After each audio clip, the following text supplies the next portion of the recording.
Hi, everybody. It's Deana from Bennington Museum. And it's Linda from Bennington Free Library. This is Museum ABCs, and we're here to talk about hats, aren't we, Deana? I Look at love that. your hat, Linda. Thank you. Top of the morning to you. And we're recording this. I bet you at home can guess we're recording this on St. Patrick's Day. So I had to wear my St. Patrick's Day hat. I took a hat from our dress up stuff at the museum to wear today, and it's got a lot of feathers on it. It's gorgeous. And flowers. It is gorgeous.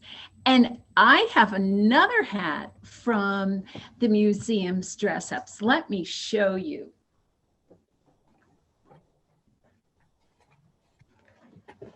I'm dying to wear this. Oh my goodness. Look at my top hat. Oh, and Deana has one too. Oh, aren't we just the cat's meow, as they would say at the time when people wore hats like this. Have you ever seen anybody with a hat like this? Or like the one that Deana's wearing? Your hat reminds me of someone, Linda, some famous president. I wonder if anyone can guess who I'm thinking about. If you guessed Abraham Lincoln, you would be right. That's the one. All right, check out this one, Linda. Oh my goodness. Aren't you just very Anne of Green Gables? Very large. Well, I have a very large hat too, and I think I'll put my largest hat on. Oh, I like that one. Look at this. This hat was made in Mexico.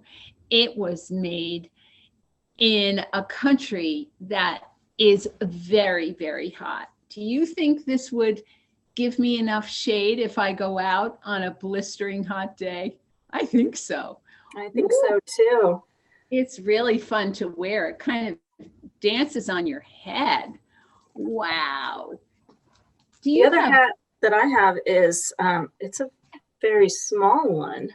Oh. This one would not protect me from the sun very much, but it is very stylish. It's very chic. And we're having like a hat competition here.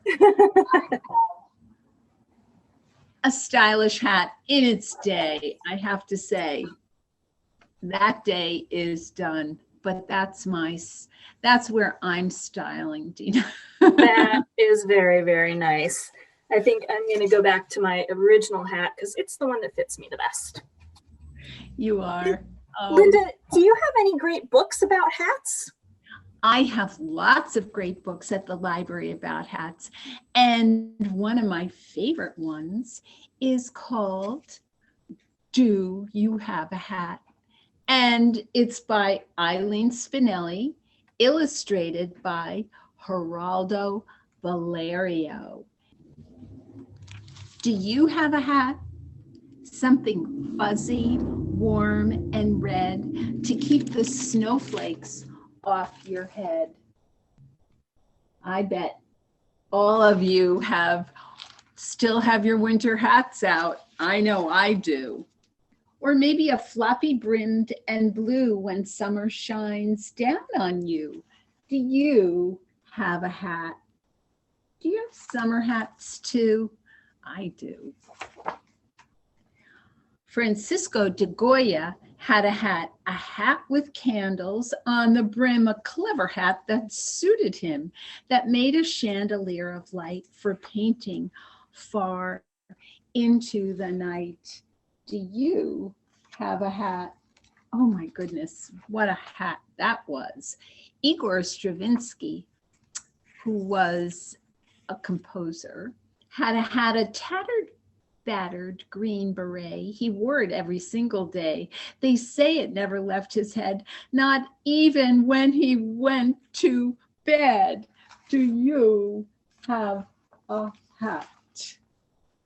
Carmen Miranda, who was kind of a dancer and performer, had a hat, a towering hat of plums and cherries, peaches, oranges and berries, plump bananas by the bunch, a hat her friends could eat for lunch. Do you have a hat? And there's Carmen. Oh, remember my Abraham Lincoln hat? Oh, here we go. I'm going to wear it now. Abraham Lincoln had a hat, a stovepipe hat, black and tall, a presidential carryall. Abe Lincoln wore it round the town with documents inside the crown. He put papers in there. Do you have a hat?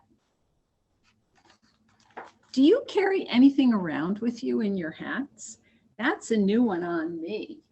Nat Love had a hat, a cowboy hat to wear, of course, or carry water to his horse, to give a pesky fly a slap, or play the pillow for his nap. Oh, that's really funny. Do you have a hat? I had a cowboy hat when I was growing up. I grew up with brothers who loved to play cowboys. Isabel of Bavaria had a cone-shaped hat so very high it poked a gargoyle in the eye. The doorways had to be redone so she could fit through every one. Her hat was so big and tall it would hit things. Oh my goodness. Walt Whitman had a hat, a rather old and shabby hat, at times a makeshift table mat for writing poems in the sun or eating supper on the run. Ooh, and of course, I bet you know what question I'm going to ask you at this point. Do you have a hat?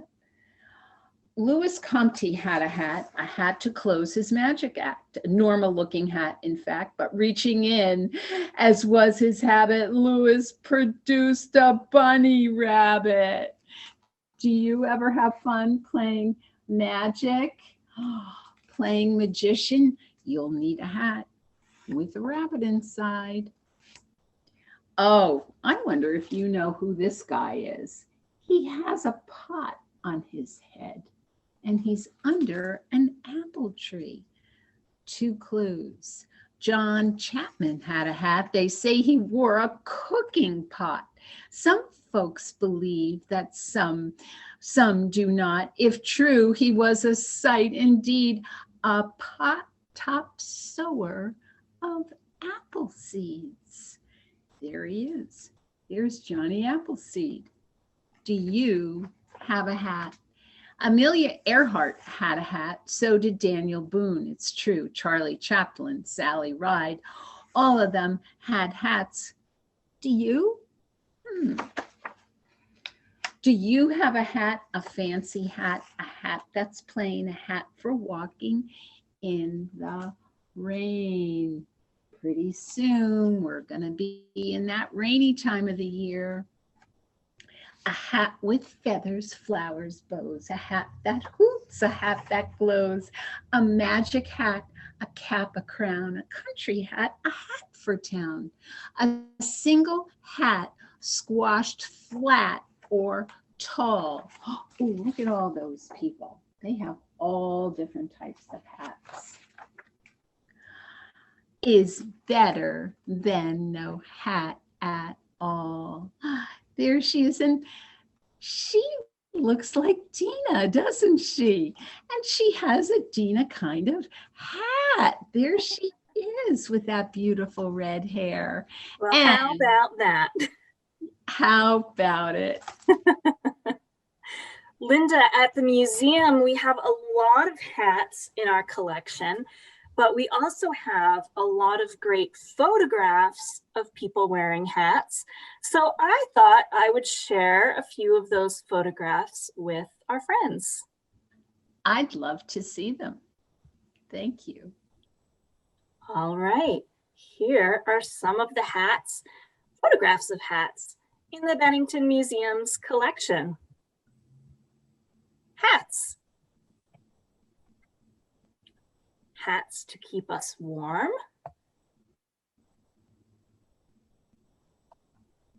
Fancy hats with flowers. Fancy hats with feathers. Hats for young and old. Oh, there's a top hat like the one Linda showed us.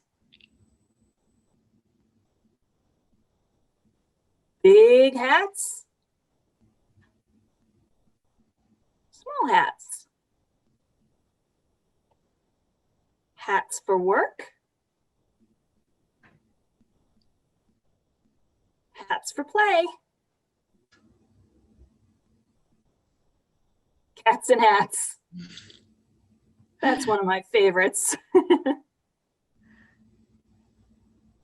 Hats off. 2 hats. Those are just a few of the many, many pictures of people in hats we have at the museum. There's something else I wanted to share with you. When you have a great big hat, like maybe this one with lots of flowers and feathers on it, and maybe a ribbon and some bows, you don't just want to throw it in your closet, because what could happen to it? It could get crushed, right? Or if you have a lot of hats to store, they kind of take up a lot of space this way. So people used to have a very clever solution to that problem. They would put their hats in special boxes made just for their hats. So this is a hat box. This one's kind of fancy. Some of them are plain, but some of them are fancy. And you could even tie the top of it into a nice little bow, like that, to make it easy to carry around with you. And you could use it, over here. Oops. You could use it for storing your hats, just like that, so that all of your feathers and ribbons would stay nice and not get crushed, and I guess not get dusty either, because you would put the lid on and then store it in your closet, and that would keep the hat nice and clean and help keep it from getting crushed. Now, I really liked in that story that you read us, Linda, that Johnny Appleseed made his hat out of an old pot. Just goes to show you that you can make hats out of just about anything. And that brings me to the activity bags that we've put together for you.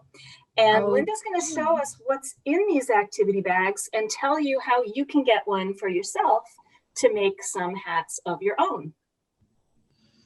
Well, we still have some of these bags left at Bennington Free Library.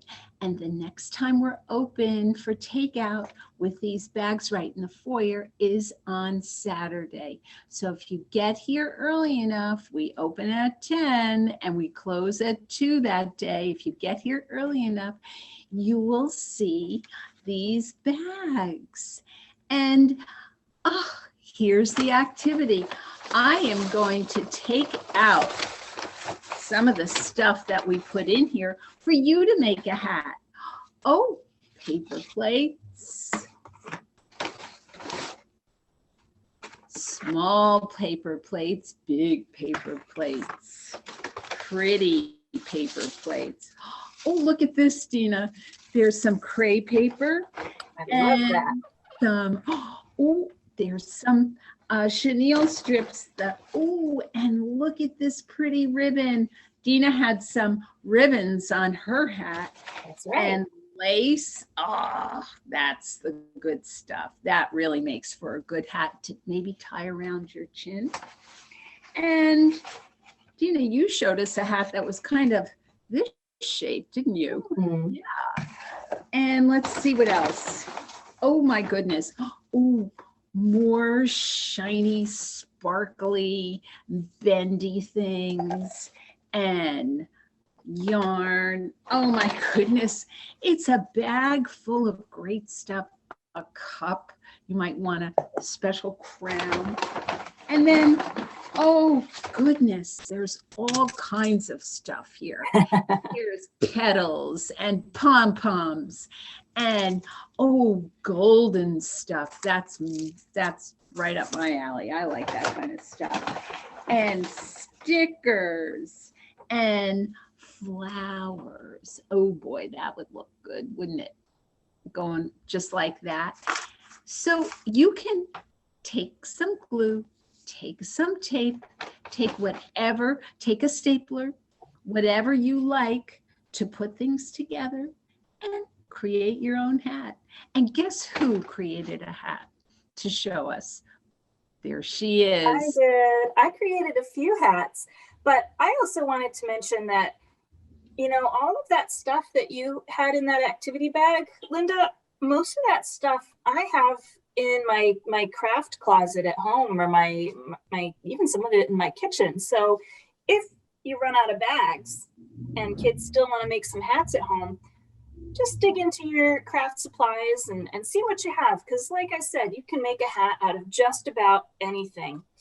Now, in one of our craft bags that we put together, we had some fake flowers and pom-poms, and I used it to make this fancy hat. So this is a pink paper plate, and I took some of that crepe paper, and I had black crepe paper in my kit, so I used it to make a rim for the hat. And then I stuck on a giant pom-pom that I had in there, and a couple of pretend flowers, and some of those I twisted up the chenille stems to make them fancy. And I made myself this hat. And Linda, I think you had a name for this kind of hat. What was that again? It's called a fascinator. And if you lived in England, you would, everybody knows what fascinators are, because the royals, the king, the queen, all of the dukes, the duchesses, all of the royal court, when they go to big events, fancy events, just like Deana looks like she's dressed up for, they wear fascinators. Oh, and interesting. So, yeah. I think that's fascinating. I made another hat too. You saw that we had some of those sparkly chenille stems and paper cups, and some of the activity bags have larger paper plates in them too, and ribbon. So, and stickers, stick-on gems and stickers. So I use my paper cup to give my hat some height, and I made this hat with it. I love it. But then my favorite one is also the simplest one. I only used, remember that gold paper you had in there, that gold stuff? If you untwist it, it can become bigger. So I used a piece of that was pink, and I didn't have any more flowers in my bag, but I did have some more of that black crepe paper. So I scrunched it up and made it look like flowers. Oh, nice. That. And look this at bowl, that, folks. And I think this one's my favorite. And you can wear it with the flowers in the front or the flowers off to the side. My mother would say, très chic. Very, just like that. Very chic. So I hope that everyone will get really creative with their activity bags, or for using materials that you already have at home. And I hope that some of you will share your pictures with us in the comments. Make sure you get somebody to take a picture of you and put it in the comments so that we can see your hats too. Linda, do you have any other great books about hats there at the Bennington Free Library? We do, Deana. I'm so glad you asked. Yes. And if you take home an activity bag, or if you look online, either on the museum's website or the library's website, we have the same bibliography the same list of books that you can take out, not where, but you can take from Bennington Free Library. You Must Bring a Hat is one of my favorites. And it ends with the boy and a whole bunch of animals having a hat party. Look at, they're all sounds like fun. Yeah. I want to have a hat party. Cat in a Hat. There he is. Everybody knows about the cat and his hat. So Dr. Seuss just celebrated a birthday. That's right. A Hat for Minerva Louise. This is one of my favorite books because, and at the end, this kooky chicken goes around looking for a hat. And look what she finds. She finds a pair of mittens, one to wear on her head and one to wear on her tail. It is really one of my faves. I Want My Hat Back by John Klassen. He's one of my favorite authors. Very offbeat, very silly. And if you like that kind of thing, you'll like that book. And a book that I know I grew up with, and maybe Deana did too. You can ask mommy and daddy or the grown-up at home if they know this story because it's a classic. It's called Caps for Sale. It is by Esfir Slovakina, and it's a tale of a peddler, some monkeys, and their monkey business. So we even have lots more books about hats at the library. Check it out. That's great. Well, that just about wraps up our hat talk. I hope everyone had fun and that you'll visit the library to get an activity bag and to read some more books about hats. Our next Museum ABCs program is on April 22nd, which is Earth Day, and it's going to be called Planet Protectors, Preschool Planet Protectors. And we hope you can join us for that too. Linda, thanks so much for sharing all your hats and your hat stories with me. Thank you, Deana. And hats off to you. Bye, everyone.